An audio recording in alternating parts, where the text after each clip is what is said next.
Marthe Robin est née le 13 mars 1902 à Châteauneuf-de-Galor, dans la Drôme, près de Lyon, en France, dans cette ferme dite de la Plaine, située sur les hauteurs du village de Châteauneuf-de-Galor.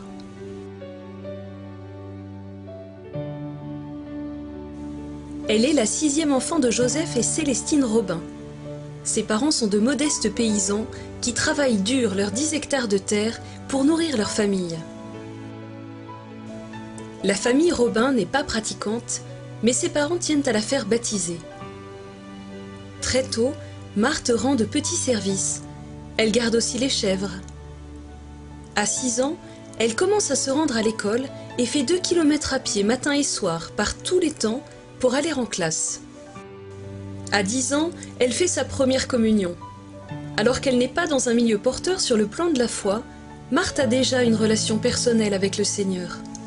Je crois que ma communion privée a été une prise de possession de notre Seigneur. Il s'est emparé de moi à ce moment-là. Elle aime la Vierge Marie et tire souvent son chapelet de sa poche pour le dire en route. Je priais Marie, mais surtout je lui parlais. Pourtant, de santé fragile, elle manque à de nombreuses reprises l'école et ne passera jamais l'examen du certificat d'études. À 16 ans, elle tombe très gravement malade.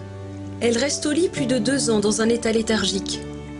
Quel travail secret le Seigneur opère-t-il en son âme? En fait, le Seigneur se révèle à elle.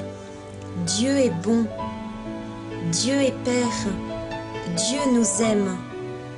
Dieu compatit et adoucit toutes nos souffrances. La souffrance est l'école incomparable du véritable amour. Sa santé semble alors se rétablir.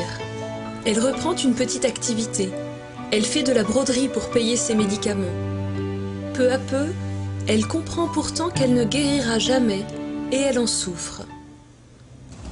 De 16 à 26 ans, la maladie progresse, lui causant de grandes souffrances. La solitude lui pèse. Elle doit renoncer à une vie normale, à ses projets personnels. Marthe ne quitte plus sa petite chambre. Elle se sent inutile et à la charge de ses parents. Son handicap est de plus en plus lourd et le découragement la guette. Elle vit un grand combat intérieur. Tout le monde peut et doit accomplir sa vocation, mais pas moi. La vie s'est chargée de m'enlever mes illusions et de détruire mes plans.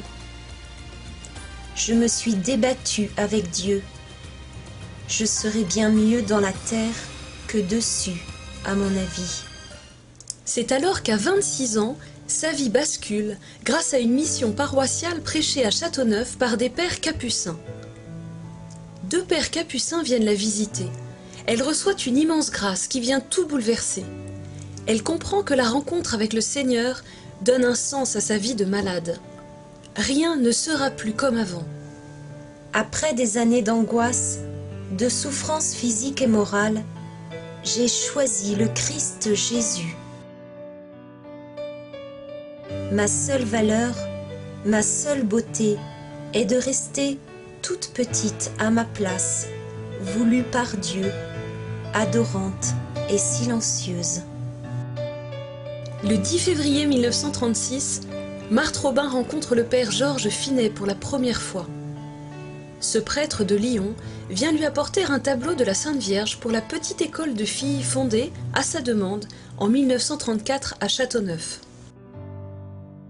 De cette rencontre providentielle va naître ainsi l'œuvre des foyers de charité, dont la seule mission sera d'annoncer l'amour de Dieu pour chaque homme par le moyen de retraites spirituelles et le témoignage des membres de foyers. La première de ces communautés se trouve à Châteauneuf-de-Galor, mais peu à peu, des foyers de charité sont fondés dans le monde entier. Les foyers sont actuellement présents sur 4 continents, en Europe, en Amérique, en Asie, en Afrique. Chacun d'entre eux veut être, comme l'a demandé Jésus à Marthe, la maison de mon cœur ouverte à tous. Se poursuit alors la longue vie cachée, étonnamment active et féconde de Marthe, sans jamais quitter sa petite chambre de cette ferme de la Plaine. Sa chambre est plongée dans la pénombre, mais elle est pleine de Dieu et cela rayonne. Les gens qui la visitent reçoivent lumière et réconfort pour leur vie. Au long des années, en plus des retraitants qui viennent se confier à sa prière, Marthe accueille aussi des hommes et des femmes ayant des responsabilités dans l'Église ou dans le monde, des fondateurs de communautés nouvelles et bien d'autres personnes. Marthe s'intéresse à la vie de chacun. À sa mort en 1981, on découvre qu'elle a reçu plus de 100 000 visiteurs du monde entier, de tous les âges et de tous les milieux. C'est dans sa maladie, qui aurait pu l'anéantir, qu'elle a fait la rencontre de Jésus amour, qu'elle a souffert en union avec lui. C'est Jésus qui lui a donné cette grâce de transformer sa vie et celle des autres. Aujourd'hui encore, sa maison de la Plaine demeure ouverte à tous. Tous les jours, des gens viennent dans sa chambre se confier à son intercession. Et même sans aller à Châteauneuf, on peut lui confier des intentions. De nombreux témoignages de grâce reçus par son intercession au ciel affluent à Châteauneuf. Avec Jésus, prendre sa croix et le suivre en la portant, ce n'est pas mettre des boulets à ses pieds, mais des ailes à son cœur. De la joie, du bonheur, du ciel dans sa vie. Obscur et ignoré, ce sera mon privilège dans le ciel. Sans nom, sans gloire connue de la terre, je veillerai sur les miens si chers, sur tous, paré de la belle couronne de ma grande mission qui se poursuivra plus rayonnante, plus vaste encore. Connue que de ceux que je viendrai visiter, fortifier, encourager, relever. Et encore, ne sauront-ils pas toujours que c'est moi? Si souvent, je leur demeurerai invisible. La cause de béatification de Marthe Robin suit son cours à Rome. Si vous le souhaitez, vous pouvez vous aussi témoigner de grâces et faveurs reçues par son intercession en vous rendant sur ce site internet www.martherobin.com.